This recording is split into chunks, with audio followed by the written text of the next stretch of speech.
ውድ ጠለስ ሚዲያ ቤተሰቦች ሰላም ጤና ይስጥልን። ይህ በጠለስ ሚዲያ ባሳየ ደርቤ የሚቀርበው የመጋቢት 18 ቀን 2018 ዓ.ም የዘወትር ፕሮግራማችን ነው። በዛሬው ፕሮግራማችን ልዩ ልዩ መረጃዎችን፣ ወቅታዊ ጉዳዮችን፣ ዕለታዊ ፖለቲካዊ አጀንዳዎችን ወደ እናንተ የምናደርስ ይሆናል።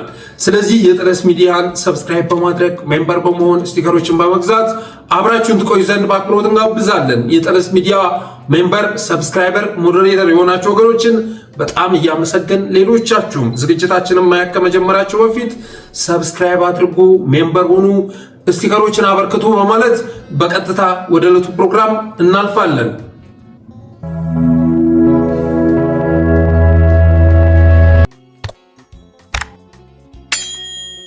የመጀመሪያ ርዕሳችን የንብረት ታክስ አዋጅን ይመለከታል። የንብረት ታክስ አዋጅ ቁጥር 1368 2017 ከመጋቢት ወር 2018 ጀምሮ ተግባራዊ እንዲውል በፌዴራል ነጋሪት ጋዜጣ ታትሞ መውጣቱን ተሰምቷል። ይህም በተመለከተ ሙሼ ሰሙ የሚከተለውን ሐሳብ አስተላልፏል። የግመሏን ጀርባ የሰበረው የመጨረሻው ስንጥር ይላል። ዘ ላስት ስትሮው ዛት ብሮክ ዘ ካመልስ ባክ በሚል ርዕስ የሚከተለውን አጋርቷል። አዋጁ ከዚህ ቀደም ተግባር ላይ ከዋለው የጣራና ግድግዳ ግብር በተጨማሪ የሚከፈል ሲሆን የሚመለከተውም ንብረት ያለውን የተፈጥሮ ሰውና ድርጅት አካቶ ነው ይላል። አከፋፈሉም የሊዝ ይዞታ መብትን፣ የነባር ይዞታ መጠቀሚያ መብትን፣ የህንፃና ወይም በቦታ ላይ የተደረገ ማሻሻያ ማዕከል አድርጎ ነው። ምጣኔውም ከ0.1% እስከ 1% ሲሆን ክፍያው መሰረት የሚያደርገው የንብረቱን የገበያ ዋጋ፣ ስፋቱን፣ የተሰራውን ማሻሻያ ከግምት ውስጥ አስገብቶ ነው። የዓለም አቀፍ የገንዘብ ድርጅት ዕዳ እሴት የማይፈጥርና የተጋነነ የውጭ ባህል ከሰላም እጦትና ግጭት ጋር ሲጣመር ውጤቱ ይሄ ነው አለ ሙሼ ሰሙ። የዜጎችን ጥሬትና ኪስ ከማሟጠጥ አዙሪት መውጣት አይቻልም። ለማንኛውም ግን በመጀመሪያ ተከራይ ወገብህን ጠበቅ አድርግ። የግብር ክፍያውን ተከትሎ የሚወጣው የኪራይ ጭማሪ የመጀመሪያው ሰለባ አንተ ነህ አለ። በመቀጠል ተበድረህ መጦሪያ ይሆነኛል ብለህ ቤት የገነባህና ለመጠለያነት የምትገለገል ዜጋ ወገብህን ጠበቅ አድርግ። የቤቱ ስመ ንብረት ያንተ ቢሆንም ወደ ተከራይነት ተሸጋግረሃል አለ። በመጨረሻ ኑሮ የከበደ ዜጋ ግብር በግብር ከፋይ ተሸፍኖ ስለማያውቅ የግብር ክፍያውን ተከትሎ በትሪክል ዳውን የተለመደውን የተጋነነ የዋጋ ጭማሪን ለማስተናገድ ወገብህን ጠበቅ ማድረግ ይመከራል አለ። አገዛዙ ህዝብን ሆን ብሎ እያቆረቆዘ ይገኛል። በተለያዩ የግብር አይነቶች ከቤት ጋር ተያይዞ እንኳ ያሉትን ብንመለከት የጣሪያና ግድግዳ ግብር፣ የአከራይ ተከራይ ግብር፣ አሁን ደግሞ የንብረት ግብር ፕሮፐርቲ ታክስ የሚባለው ተግባራዊ ሊደረግ ነው። አሁን የሚደረገውን ነገር ስትመለከቱ ንብረት እየወረሰ እኮ ነው። በቃ ንብረት ያላቸው ዜጎች በሙሉ እየተወረሱ ይገኛሉ። ህንፃ ያላቸው 1% ማለት ለምሳሌ የ6 ሚሊዮን ብር ኮንዶሚኒየም ቢኖር በአመት 60 ሺህ ትከፍላለህ ማለት ነው። የ5 ሚሊዮን ብር ኮንዶሚኒየም ቢኖር በአመት 50 ሺህ ብር ትከፍላለህ ማለት ነው። የአራት ወሩን ከኪራይ የምትቀበለውን ይቀበልሃል ማለት ነው። ለምሳሌ አንድ ኮንዶሚኒየም 15 ሺህ ብር ቢከራይ እና ዋጋው 6 ሚሊዮን ቢሆን 60 ሺህ ብር ትከፍላለህ። ያ ማለት የአራት ወሩን የኪራይ ክፍያ አገዛዙ ይቀበልሃል ማለት ነው። እና እንደዚህ አይነት በዝባዥ አቆርቋዥ ስርዓት ኢትዮጵያውያን በታሪካቸው አይተው አያውቁም። የቅንጦት ፕሮጀክቱን በመቀነስ ፈንታ ሙስና የሚዘርፈውን በመቀነስ ፈንታ ህዝብ ምን አለው በምን አይነት መልኩም በዝብዘው እያለ እያሰላ ህዝብን የሚያደህይ እቅድ አቅዶ ህዝብን የሚያደህይ አገዛዝ ከዚህ በፊት ታይቶ አይታወቅም። ኢህአዲግ ማረኝ ያስብላል። ኢህአዲግ ማረኝ ያኔ ቫት የሚባል ነገር ሲመጣ ስንት ጫጫታ ተፈጥሮ ነበር። አንተ ጥብስ ስትበላ ድለት ለመንግስት ጋብዛለህ እየተባለ ሲቀለር ነበር። ብልጽግናን ያላየ ጌታዬ ታክስ ነበር እንዴ? በፊት ታክስ ነበረ አልነበረም? አሁን ላይ እኮ ዝርዝሩን ብታዩት እኮ ትደነግጣላችሁ። ገንዘብ የሚሰበሰብበትን የታክስ አይነት ብታዩት ትደነግጣላችሁ። ከዛ ባለፈስ ከየቤት እየወሰደ እያፈነ እስር ቤት እያስገባ ይህን ያህል ሚሊዮን ብር አምጣ የሚለው ድርድርስ እገታ እየፈጸመ ይገኛል እኮ በፌዴራል ፖሊስ አማካኝነት፣ በፖሊሶቹ በጸጥታ አስከባሪዎቹ አማካኝነት። ገንዘብ አለ ብሎ ካመነ አካውንት ላይ ገንዘብ ካለ ሸኔ የሚንቀሳቀስበት ይዞታ ላይ ካላገኘ በፖሊስ ያሳግታል። ያሳግተህና 2 ሚሊዮን አምጣ 3 ሚሊዮን አምጣ ይልሃል። ቃልህን ሊቀበል ወደ ቢሮ ይጠራህና 2 ሚሊዮን ትከፍላለህ ወይ 5 ሚሊዮን እንደ ሀብት መጠን ማለት ነው እያለ ይበዘብዛል። ስለዚህ አሁንም ብዝበዛው ተጠናክሮ ቀጥሏል። ሌላው በአዲስ አበባ የተስፋፋውን አፈሳ ይመለከታል። እስማኤል ዳውድ ነው ይህንን ሀሳብ ያጋራው። በፎቶ አስደግፎ ነው መረጃውን ያወጣው። በአዲስ አበባ የተስፋፋው አፈሳ በተለይ በኮዮ ፈቼ አካባቢ ከካፌና ከምግብ ቤት ጭምር እያፈሱ መሆናቸው በፎቶ ተደግፎ ወጥቷል። ይኸው እንደምታዩት ነው። ከምግብ ቤት ውስጥ ነው አሰልፈው አውጥተው እያፈሷቸው የሚገኘው። ነግዶ ማደር ተከልክሏል። ገዝቶ ማደር ተከልክሏል። ሆቴል ቤት ሂዶ ምግብ ገዝቶ መብላት ተከልክሏል። ጌታዬ የሽመልስ አብዲሳ ልዩ ኃይሎች ሸገር አካባቢ ማለት ነው ሰብሰብ ብለህ ምግብ ቤት ውስጥ ከተገኘ ያዘዝከው ምግብ ሳትበላ አፍሰው እያዳፉ ይወስዱሃል። እና በተለይ ደግሞ ሸገር ሲቲ በሚባለው አካባቢ ወጣቱን ማፈስ ተጠናክሮ መቀጠሉን የደረሰ መረጃ ያመለክታል። ከወታደራዊ ካምፕና ከኮንሰንትሬሽን ካምፕ አንዱ ምረት ትባላለህ። አሰልፈው ወደ ማረፊያ ከወሰዱ በኋላ ወደ ወታደራዊ ማሰልጠኛ ትገባለህ ወይስ እስረኛ ትሆናለህ ትባላለህ። ምርጫው ያንተ ነው። እና በዚህ መልኩ የኢትዮጵያ ወጣቶችም እየታፈሱ ይገኛሉ።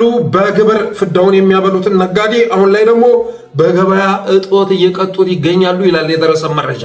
ሸገር ላይ አሁን ወጣቶች ሆቴል ቤት ገብተው ምግብ መብላት ተሳቀዋል፣ ቡና መጠጣት ተሳቀዋል። ድራፍት ቤት ገብተው ድራፍት ሊጠጡ ይቅርና ምግብ መብላት የማይቻልበት ሁኔታ ተፈጥሯል። ሰብሰብ ብለህ አንድ ሆቴል ቤት ውስጥ 10 ሆነ ከተገኘ እንግዲህ የተለያየ ጠረጴዛም ላይ ሊሆን ይችላል። ከዛ የሽመልስ አብዲሳ ልዩ ኃይሎች ይመጣሉ፣ አፍሰው ይወስደዋል። ከኮንሰንትሬሽን ካምፕና ከወታደራዊ ማሰልጠኛ እንዱምረጥም ይሉሃል። ስለዚህ ወጣቶች ጥንቃቄ ማድረግ ያስፈልጋል። በተረፈ ትናንት የኢትዮጵያ ፌዴራል ፖሊስ ከአማራ ክልል ወደ አዲስ አበባ ሊገባ የነበረ ጦር መሳሪያ ይዣለሁ ብሏል።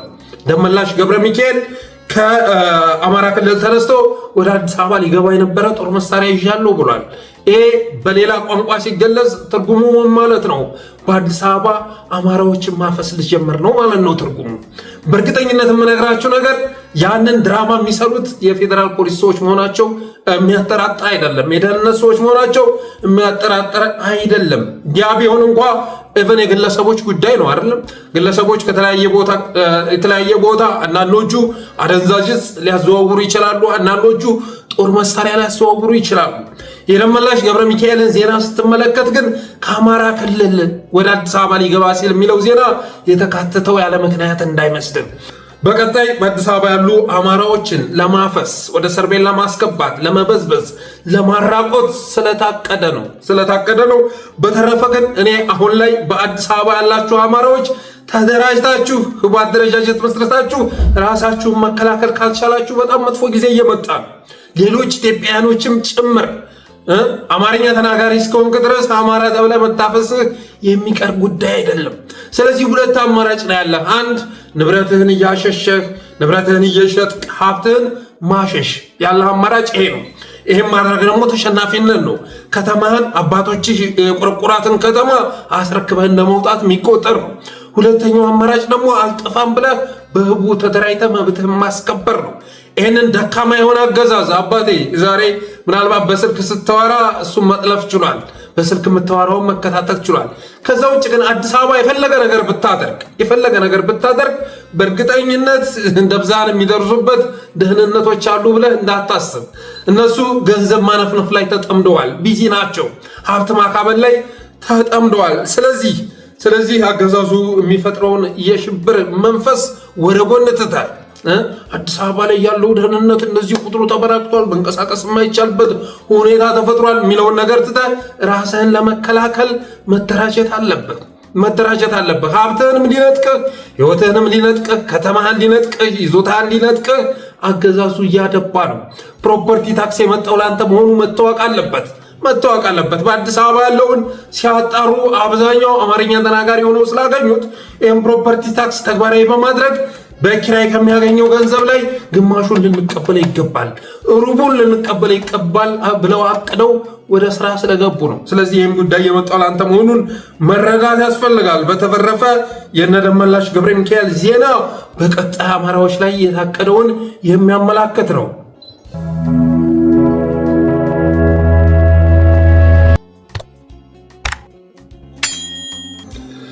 ሌላው የተጣረሰ ዜና ብልጽግናዎች እያጋሩ ይገኛሉ። በአንድ በኩል የትግራይ አዲስ አስተዳደር እየተቋቋመ መሆኑን ይገልጻሉ።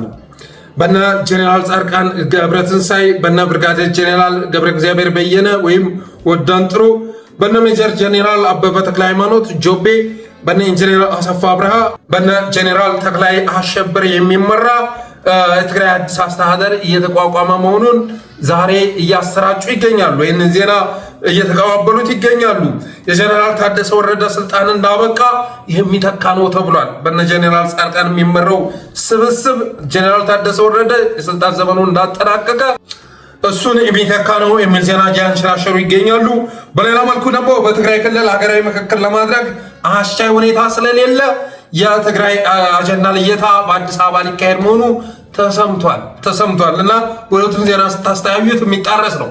በአንድ በኩል የትግራይ ክልል መንግስትን ላዋቅር ነው የሚል ዜና እያንሸራሸረ ይገኛል። በሌላ መልኩ ደግሞ ሀገራዊ ምክክርን በትግራይ ክልል ማካሄድ ስለማይቻል የትግራይን ሀገራዊ ምክክር በአዲስ አበባ ላካሄድ ነው እያለ ይገኛል። የትግራይ ምርጫስ በአዲስ አበባ ለምንድነው የማይደረገው? ምንም የማይደረግ ነገር አለ በብልጽግና ዘመን? የትግራይ ክልል ምርጫ በአዲስ አበባ ለማድረግ ለምን አታስቡም? ብልጽግና አሁን ላይ ተስፋ በመቁረጡ የተነሳ የሚሰራቸው ነገሮች በሙሉ እኮ አሳፋሪ ናቸው፣ አሳቃቂ ናቸው፣ ለትንታኔ የማይመቹ ናቸው ማለት ይቻላል። በተረፈ ግን እነ ጃዋር መሐመድ ዛሬ ይህንን ፖስት ያጋሩት የትግራይ ክልል ምክክር በፊንፊኔ ሊካሄድ ነው ብለው ነው ያጋሩት። የት ነው ፊንፊኔ? እባክህ የት ነው ፊንፊኔ? በነገራችን ላይ የኦሮሞ ፖለቲካል ኤሊት ፊንፊኔ የሚል አስተሳሰቡን ማቆም እስካልቻለ ድረስ ይህንን ማድረግ እስካልቻለ ድረስ ከእነዚህ ኃይሎች ጋር አብሮ መስራት በፍጹም አይቻልም። አንዳንድ ጊዜ ጀዋር የሚጽፋቸውን ሀሳቦች አምጥተን ስናጋራ ለጀዋር ያለን አመለካከት የተለወጠ ይመስላችሁ ካላችሁ ተሳስታችኋል። እኔ መጀመሪያ ቀይ መስመር ብዬ ያሰመርኩት አንድ የኦሮሞ ፖለቲካል ኤሊት ጋር አብሮ ለመስራት ፊንፊኔ ከሚል አስተሳሰቡ መውጣት አለበት። ከዛ አስተሳሰብ መውጣት እስካልተቻለ ድረስ ነገ ተያይዘ ወደ ስልጣን ብትመጣም እንደ አዲስ ከመበጣበጥ እንደ አዲስ ከመነታረክ ልንወጣ አንችልም እና መፍትሄውም የኦሮሞ ፖለቲካል ኤሊት ከኢትዮጵያ ጋር ፍላጎታችሁን ማጣጣም መቻል ነው። ያንን ማድረግ እስካልቻላችሁ ድረስ የሰው ለውጥ ቢመጣ የአመራር ለውጥ ቢመጣ 4 ኪሎ ላይ ሌላ መንግስት ቢመጣም መጣላታችን መጋጨታችን መቀጠሉ የሚቀር ጉዳይ አይደለም። ጃዋር መሐመድም አሁን ላይ ፊንፊኔ ያለ ሲያጋራ እያየን ነው። ፊንፊኔ የምትል ከሆነ እና አብይ አህመድ እነ ሽመልስ አብዲሳ ከሚሰሩት የተለየ ምን ልትሰራ ትችላለህ? ምንም ነገር ልትሰራ አትችልም። አዎ አዲስ አበባ ብየውጣ ከኦሮሞ የማገኘውን ድጋፍ አጣለው ብለህ ስለምትሰጋ መሆኑ ይገባናል። ግን በዚህ መልኩ የሚገኝ ድጋፍ ደግሞ ጠቃሚ አይደለም። ትናንትና በቄሮ ከፍተኛ የሆነ ድጋፍ ሲያገኙ ከነበሩ ሰዎች መካከል አንዱ አንተ ነህ አይደለም እንዴ? ቄሮን የመጨረሻ ወረታ አድርገህ ብታሰርም እስር ቤት ሰብሮ ያወጣኛል የሚል አመለካከት ነበረ። ግን ያ እንደማይጠቅም አይተዋል። የመንጋ አስተሳሰብ የትም እንደማያደርስህ አይተሃል ጌታዬ። ዛሬ አገር መምራት የምትፈልግ ከሆነ በሐሳብ ላይ ተመስርተው የሚደግፉን ማሰባሰብ ነው ጠቃሚው ነገር።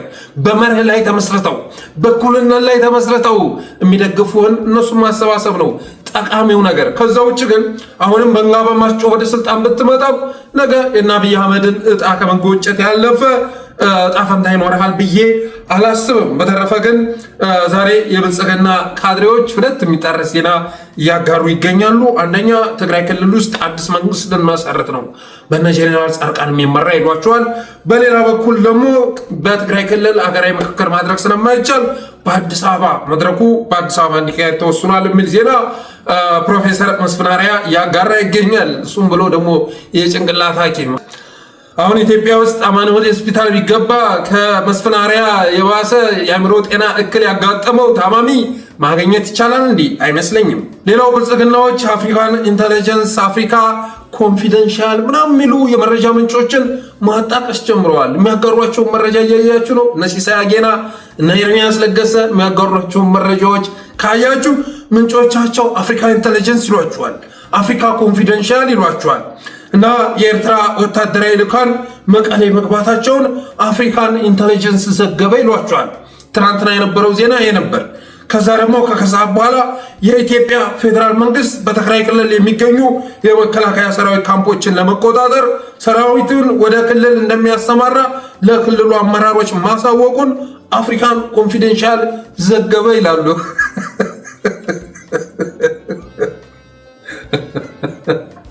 የኤርትራ ወታደር የኤርትራ ልዑክ ቡድን መቀሌ መግባቱን ከአፍሪካን ኢንተለጀንስ መረጃ የሚያገኝ መንግስት አይገርማችሁ? የኢትዮጵያ መንግስት ተብሎ ተቀምጦ ደግሞ እኮ እንደ ፕሮፓጋንዳ ሲጠቀሙበት ማለት ነው። የኤርትራ ወታደሮች መቀሌ መግባታቸውን አፍሪካን ኢንተለጀንስ ዘገበ የሚል የፌዴራል መንግስት አስባችሁታል? በጣም እኮ ነው የሚያስቀው። ያለንበትን ዘመን ስታስቡት ይህንን ስልጣን ላይ ያለ ኃይል እኮ መንግስት ብላችሁ መጥራት አትችሉም። በየትኛው ዜና ላይ ፕሮፓጋንዳ መስራት እንዳለበት እንደሌለበት የማያውቅ ከንቱ መንግስት ስልጣን ላይ እንደመጣ ትረዳላችሁ። የሆነው ነው አፍሪካ ኢንተለጀንስ፣ አፍሪካ ኮንፊደንሻል የሚባሉ የመረጃ ምንጮችን መስርተው አይ ቲንክ በራሳቸው የተከፈቱ ነው የሚመስለኝ። በአንድ በኩል የኤርትራ ወታደራዊ ልዑካን መቀሌ መግባታቸውን አፍሪካ ኢንተለጀንስ ዘገበ ይሏቸዋል። በሌላ በኩል የኢትዮጵያ ፌዴራል መንግስት በትግራይ ክልል የሚገኙ የመከላከያ ሰራዊት ካምፖችን ለመቆጣጠር ጥያቄ ማቅረቡን አፍሪካን ኮንፊደንሻል ዘገበ ይላቸዋል። ቀድሞ የሰማው ማን ነው? አፍሪካ ኮንፊደንሻል ነው። ግን እነዚህ የሚባሉ የመረጃ ዌብሳይቶች ወይም ደግሞ ሚዲያዎች ካሉ የመረጃው ባለቤቶች ብልጽግናዎች መሆን አለባቸው።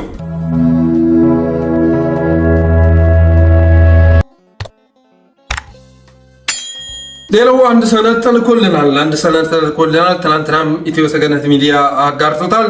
የብልጽግና ፓርቲ የህልውና ስጋቶች ትንተናና ስትራቴጂክ የመፍትሄ አማራጮች ይላል ሰነዱ። መግቢያ ያለው የስጋቶች ትንተና አለው።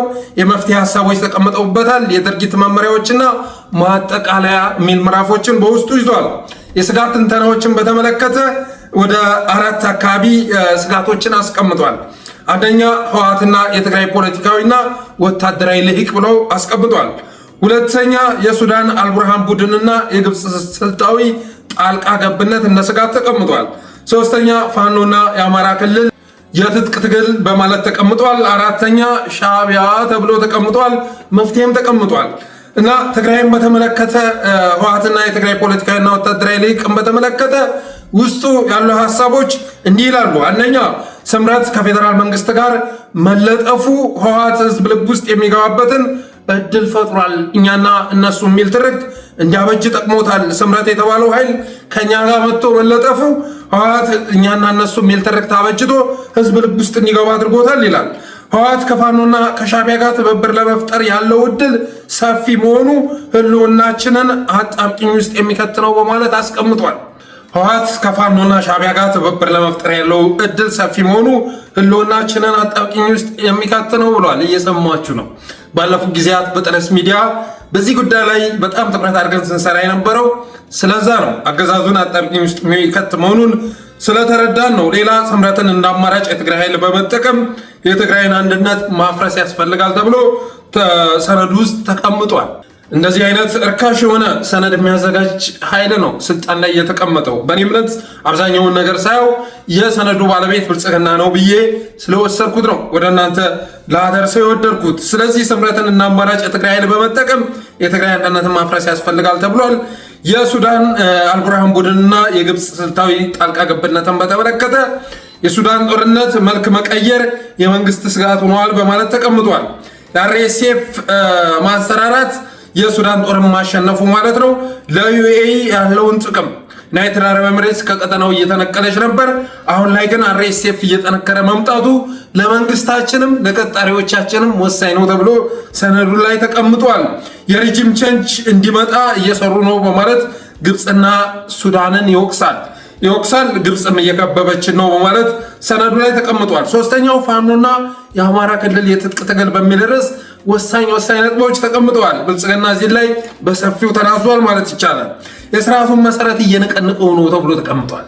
ፋኖ የስርዓቱን መሰረት እየነቀነቀው ነው፣ የስርዓቱን ቁጥር 1 ስጋት ተብሎ ተቀምጧል። ከሁሉም ከአራቱም ኃይሎች በላይ የመንግስታችን ቁጥር 1 ስጋት ፋኖ ነው ተብሎ ተቀምጧል። መንግስት የወሰደውን እርምጃ ልክ አልነበረም፣ ወደኋላ ተመልሶ ሲጸጸትም ይታያል በሰነዱ ላይ። ያኔ የልዩ ኃይል ትጥቅ ለማስፈታት ማሰባችን ልክ አልነበረም፣ ክልሉን ለጥቃት የማጋለጥ ሴራ ሆኖ ተመዝግቧል። በዛ መልኩ ስለተመዘገበ የፋኖ መንቀሳቀሻ ሞተር ሆኗል ተብሎ ተቀምጧል። ሌላው በከተማና በገጠር ጥልቅ የሆነ የህልውና ተቆርቋሪነት ስሜት ተፈጥሯል ይላል። እንደዚህ አይነት ስሜት ባይፈጠር የሚገርም አይደለም።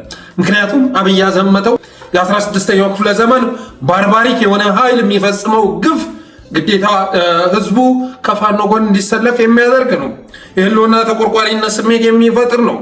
ግብር እንዳንሰበስብ መዋቅራችንን የማዳከም ስራ ተሰርቷል ብሏል። ፋኖ ከትግራይና ከኤርትራ ጋር ወሳኙ ነጥብ ይሄ ነው።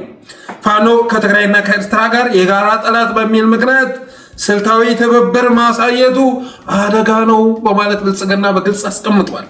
ፋኖ ከትግራይና ከኤርትራ ጋር የጋራ ጠላት ብልጽግና የጋራ ጠላት ነው በሚል ምክንያት ስልታዊ ትብብር ማሳየቱ የህልውናችን አደጋ ምንጭ ነው በማለት ሰነዱ ላይ አስቀምጧል። ትናንትና የህልውና አደጋ ደቅኖብን የነበረው አገዛዝ ህልውናዬ በሚል ቃል የተሞላ ሰነድ ለማዘጋጀት ተገዷል። ይሄ ደግሞ የፋኖ ዋነኛ ድል ነው። ሌላው በታሪክም በፖለቲካም የማይገናኙ ኃይሎች ብልጽግና ላይ ባላቸው ቂም እየተባበሩ ነው።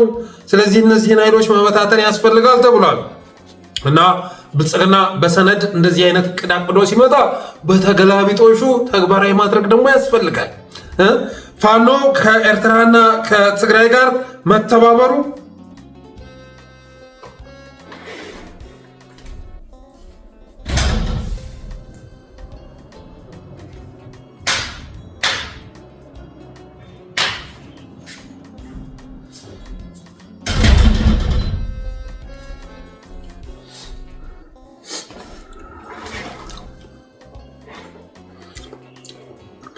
ፋኖ ከኤርትራና ከትግራይ ጋር መተባበሩ የጋራ ጠላት በሚል ምክንያት ስልታዊ ትብብር ማሳየቱ አደጋ ነው ካለ የበለጠ አደጋውን ለማስፋፋት ትብብሩን ማጠናከር ያስፈልጋል። ይህ ሰነድ የጋራ ጠላት እንዳለን ራሱ አመላካች ነው። ትግራይ ላይ የተቀመጠውን፣ አማራ ላይ የተቀመጠውን ስትመለከት የጋራ ጠላት እናጋጠመንና መተባበር እንዳለብን የሚያሳይ ነው። በታሪክም በፖለቲካም የማይገናኙ ኃይሎች ብልጽግና ላይ ባላቸው ቂም እየተባበሩ ነው ብሏል። ፋኖ የአዲስ አበባን ቀለበት ውስጥ የማስገባት ስርዓቱን ለማስወገድ ግፊት ማድረጉን አጠናክሮ ቀጥሏል ብሏል። የአንዳንድ መከላከያ ጄኔራሎች ዛቻ ፋኖን እንደ ህዝብ ጠባቂ እንዲታይ አድርጎታል። የመከላከያ ጄኔራሎች ህዝቡን ሰብስበው የሚናገሩን ንግግር ፋኖን እንደ ሽፍታ ሳይሆን እንደ ህዝብ ጠባቂ እንዲታይ አድርጎታል። ይህ የኮሚኒኬሽን እና ተግባቦት ስህተት መታረም አለበት በማለት በሰነዱ አስቀምጧል። በወታደራዊ ዘመቻም ፋኖን መደምሰስ እንደማይቻል በግልጽ ተቀምጧል። አራተኛ ሻዕቢያን በተመለከተ ከስትራቴጂክ ወዳጅነት ወደ ህልውና ስጋት መቀየሩን ይገልጻል። የባህር በር ጥያቄ ያለ ቦታውና ያለ ወቅቱ ማንሳታችን ልምድ ያለውን የኤርትራ መንግስት አስቆጥቶ በላያችን ላይ አደጋ እንዲደቅን አድርጎታል ይላል። ከሱዳን ከትግራይና አማራ ጋር በመተባበር ሬጅም ቼንጅ ለማካሄድ እየሰራ ነው በማለት በግልጽ አስቀምጧል። ቀይ ባህርን በኃይል እንቆጣጠራለን የሚል የመከላከያ ዛቻ መቆም ይኖርበታልም ብሏል። መፍትሄ ተብሎ የተቀመጠው አንደኛ የጠላት ቅደም ተከተልን መለየትና መከፋፈል ተብሏል። 4 ስጋቶች ተቀምጠዋል። የአልቡርሃን መንግስት፣ ህወሓት፣ ፋኖና ሻዕቢያ ተብለው 4 ስጋቶች ተቀምጠዋል። በትግራይና በአማራ ኤሊት መካከል ያለውን የጋራ ጠላት አስተሳሰብ ወይም ተረክ መስበር ያስፈልጋል ተብሏል። እንደ መፍትሄ በትግራይና በአማራ ኤሊት መካከል ያለውን የጋራ ጠላት አጋጥሞናል በሚል አስተሳሰብ እየፈጠሩት ያለው ተረክ እሱ መሰበር ይገባዋል ተብሏል። ትብብሩንም ለማፍረስ መስራት ያስፈልጋል። ያንንም ትብብር ለማፍረስ የራያና ወልቃይትን ካርድ መጠቀም የሚል እቅድ ታቅዷል። ከህወሓት ጋር መደራደር፣ ጊዜያዊ ድርድር ማካሄድ፣ ስምረትን ለጊዜው ወደ ጎን ገፋ አድርጎ ከህወሓት ጋር መደራደር ይህን ትብብር ለመፍረስ ያስችላል። ስለዚህ ይህንንም መጠቀም ያስፈልጋል ተብሏል። የፋኖን እንቅስቃሴ ከውስጥ መቦርቦር ተብሎ ታቅዷል። በገንዘብ መግዛት፣ አንዳንድ ፋኖዎችን በገንዘብ መደለል፣ በወታደራዊ የሚውለውን ለወታደራዊ ጉዳዮች የሚውለውን በጀት ለፖለቲካዊ ጉዳዮች መዋል ያስፈልጋል ተብሏል። ሻዕቢያና አልቡርሃንን መነጠል ያስፈልጋል። በተለይ ደግሞ ከአልቡርሃን ጋር አብሮ በመስራት ሻዕቢያን ለብቻው ማስቀረት ያስፈልጋል ተብሏል።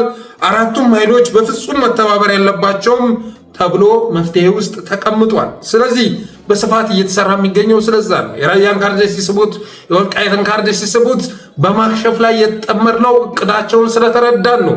በነገራችን ላይ ከጠለስ ሚዲያ ባለፈ ሰፊ ሰዓት የምናባክነው ፌስቡክ፣ ትዊተር፣ ቴሌግራም የመሳሰሉት ፕላትፎርሞች ላይ ነው።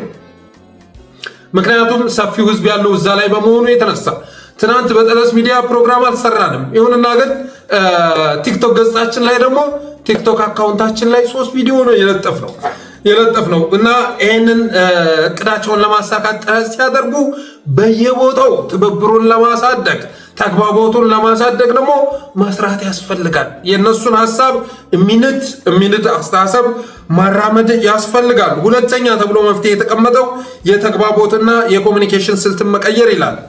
እንደመሰሳለን እንኳን ተመንጃህን ሱሪህን እናስፈታሃለን ጁንታ ጃዊሳ የሚሉ ፉከራዎችን ማቆም ያስፈልጋል ተብሏል። ዳንኤል ክብረት ያመጣቸውን ጅንታ ጃዊሳ የሚሉ ንግግሮች እነሱም ማቆም ያስፈልጋል።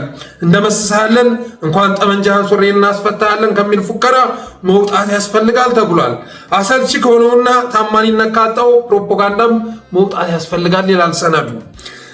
የራበው ህዝብ ስለ አፍሪካ ተምሳሌትነት ማውራት አሁን ላይ ልክ አይደለም። በህዝቡ ችግር ልክ ዝቅ ብሎ መንቀሳቀስ ያስፈልጋል ተብሎ ተቀምጧል። ተጽዕኖ ፈጣሪዎችን መግዛት፣ በተለይ ደግሞ አሁን ላይ አብዛኛው ትግል የሚካሄደው በሚዲያ ስለሆነ ሚዲያ ላይ ያሉ ኃይሎችን በገንዘብ ማስፈረም ያስፈልጋል ተብሎ እንደ መፍትሄ ተቀምጧል። ሌሎች መፍትሄዎች የባህር በር አጀንዳን ወደ ዲፕሎማሲ መቀየር፣ የጎረቤት ሀገራትን ዲፕሎማሲ ማደስ፣ የውስጥ ደህንነትን ማጠናከር ተብሎ እንደ መፍትሄ ተቀምጧል። በተረፈ ግን የትግራይ ኃይሎችም ፋኖዎችም ልትረዱት የሚገባው ነገር ይሄን ሰነድ ማንም ያዘጋጀው የብልጽግና ሐሳብ መሆኑ ግን የሚዘነጋ አይደለም። ብልጽግና ከተሳካለት ተግባራዊ የሚያደርገው ይሄንን ሰነድ ነው። ስለዚህ ይሄን ሰነድ በማንበብ ከነሱ ሐሳብ በተቃራኒ የሆነ መላ ዘይዶ መምጣት ያስፈልጋል። ዛሬ ትግራይ ክልል ውስጥ ገብቶ ምርጫ ማካሄድ የሚችልበት ምክክር ማካሄድ የማይችልበት እድል ባይኖርም ከቻለ ከምርጫ በፊት በአንዳንድ አካባቢዎች ላይ ሰራዊቱን በማስፈር በትግራይና በአማራ በትግራይና በኤርትራ መካከል ያለውን ግንኙነት ለመስበር ሙከራ ማድረጉ የሚቀር አይደለም። ከምርጫ በኋላ ደግሞ ብዙ ነገር ይከሰታል። ከምርጫ በኋላ አንዳንድ ኃይሎች መጥተው ቢወሩ ራሱ የሚያዳምጣቸው ሊኖር አይችልም። ጌታዬ ይሄን በግልጽ እነግርሃለሁ። አማራ ክልል ላይ እጩ ሆነው የቀረቡትን በዝርዝር ይዣቸው መጥቻለሁ እና ከምርጫ በኋላ መንፈራገጥ ትርጉም የለውም። አሁን ነው መንቀሳቀሻ ጊዜው፣ አሁን ነው። በተለይ ደግሞ ከትግራይ በኩል ያለው አዝጋሚነት ሊቀረፍ ይገባል። ከትግራይ በኩል ያለው አዝጋሚነት ከባለፈው በኋላ ብዙ ሀሳብ አብዝተዋል። ፕሪቶሪያ ይባላል። አንድ ጊዜ ፕሪቶሪያ 100% ፈርሷል ይሏቸዋል። መልሰው ደግሞ የፕሪቶሪያው ስምምነት ሙሉ ለሙሉ ከመፍረሱ በፊት እያሉ ሲናገሩ ትሰሟቸዋላችሁ። የሚያዋጣው ነገር ፕሪቶሪያ አይደለም ጌታዬ፣ ጓዳ ውስጥ ቁጭ ብለህ መምከር ነው አዋጩ ነገር። ኦሉሴጉን ኦባሳንጆ ያወራውን ትተህ ቁጭ ብለህ እዛው ከጎረቤት ጋር መነጋገር ነው አዋጩ ነገር። በሁላችንም ላይ ከባድ አደጋ እየመጣ ነው። ይሄ የመንግስትነት ለዛ የሌለው ዘራፊ፣ ጨፍጫፊ፣ አገር አጥፊ አገዛዝ እንደገና 5 ዓመት ስልጣን ላይ የሚቆይበት እድል ሊፈጠርለት አይገባም። ብዙ ነገሮች እየተሰሩ መሆኑ ይገባኛል፣ ግን በቂ አይደለም። ፍጥነት ያስፈልጋል። ፍጥነት 24 ሰዓት ጭራሽ የምታርፉበት ጊዜ ሊኖራችሁ አይገባም።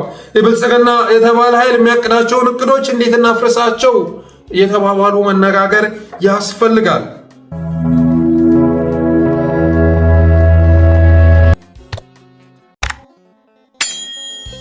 በተረፈ ለአማራም ስንመጣ አማራ ክልል የሚወዳደሩ ፓርቲዎች ኢዜማ ለህዝብ ተወካይ 74 እጩ አቅርቧል። ለክልል ምክር ቤት ደግሞ አማራ ክልል ማለት ነው 86 እጩ አቅርቧል። ኢዜማ 160 በድምሩ። የአርጎባ አንድነት ፓርቲ ለህዝብ ተወካይ 33፣ ለክልል ምክር ቤት 66፣ 99 እጩ አቅርቧል።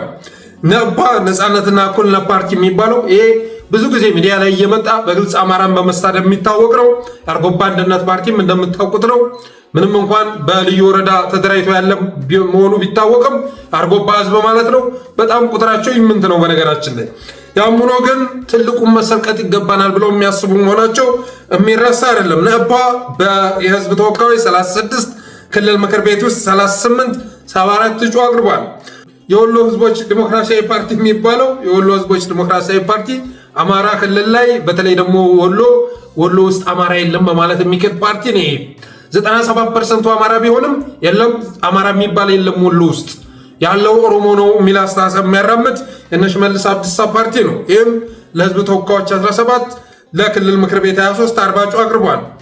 የቅማንት ዲሞክራሲያዊ ፓርቲ ለህዝብ ተወካዮች 16፣ ለክልል ምክር ቤት 19 35 አቅርቧል።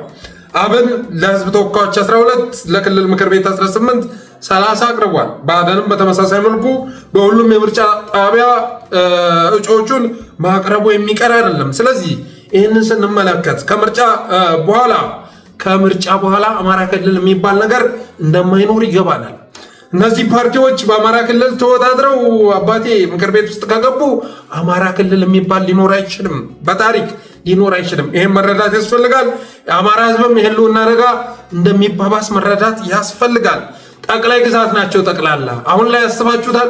አማራ ክልልን መበታተን የሚፈልጉ ኃይሎች በሙሉ የጠቅላይ ግዛት አስተሳሰብ ነው ይዘው የሚመጡት። አንድ ግለሰብ ስለ ጠቅላይ ግዛት ሲዋራ ከሰማችሁት አማራ ክልል ተበታትኖ ለጠላት መሰጠት አለበት ብሎ የሚያምን መሆኑን መረዳት ያስፈልጋል። ምክንያቱም የጠቅላይ ክልል አስተሳሰብ ኦሮሚያ ላይ ተግባራዊ ታደርገዋለህ እንዴ?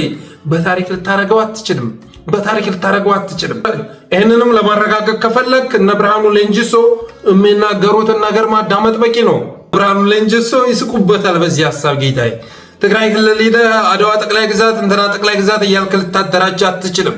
ደቡብ ላይ ሄደህ ልታደራጅ አትችልም። አፋር፣ ሶማሌ ገብተህ ጠቅላይ ግዛት የሚል አስተሳሰብ ይዘህ ሄደህ ልታራምድ አትችልም። ጠቅላይ ግዛት አስተሳሰብን አሁን ላይ ያንሸራሸሩት የሚገኙት ጸረ አማራዎች ናቸው። አማራ ክልልን በታትነው ለውህደት ማስረከብ የሚፈልጉ ናቸው። አንድ ማጆሪቲ ህዝብ መፍጠር የሚፈልጉ ናቸው።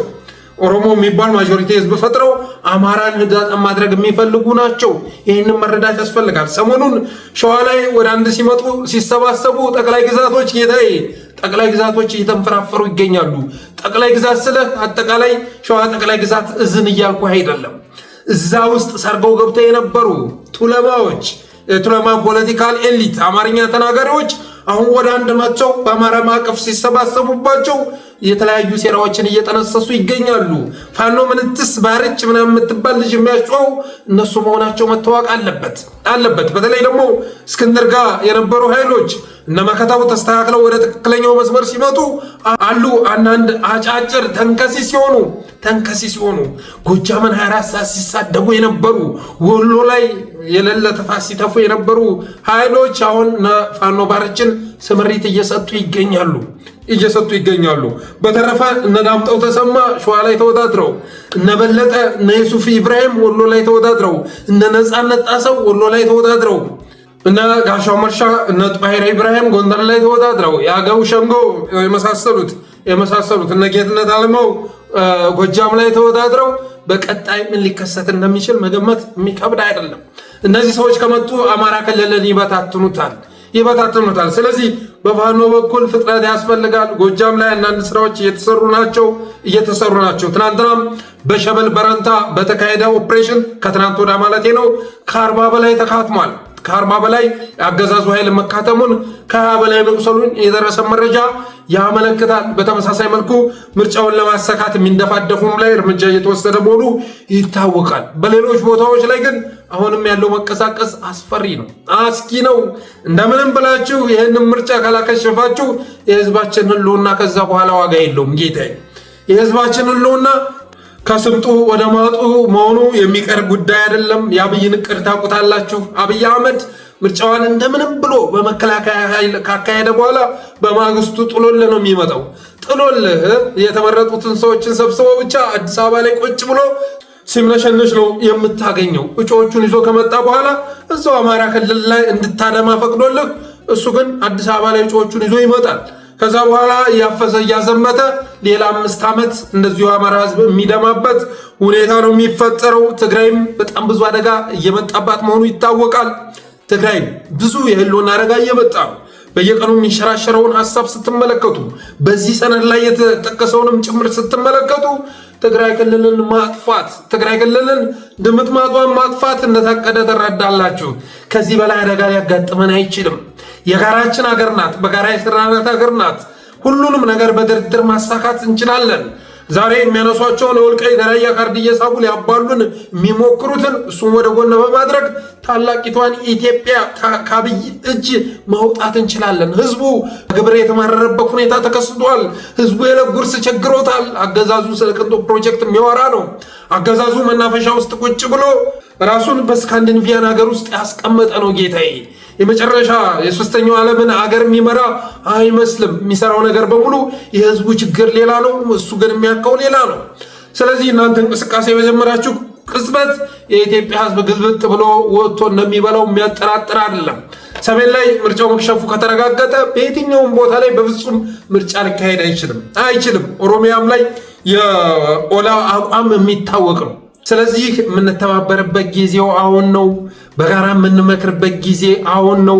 ከፈተና የምንወጣበት ጊዜ አሁን ነው። ከአደጋ የምንወጣበት ጊዜ አሁን ነው በማለት የዛሬ ፕሮግራሜን ቋጫለሁ። በተረፈ አብራችሁ ስለቆያችሁ አመሰግናለሁ። የጠለስ ሚዲያ ሜምበር ሰብስክራይበር በመሆን ስቲከሮችን በማበርከት ብሎም ዝግጅታችንን ላይክ፣ ሼር እያደረጋችሁ በማጋራት ጠለስ ሚዲያን አበረታቱ ብዬ ዛሬ ዝግጅቴን ቋጫለሁ። ክበሩልኝ።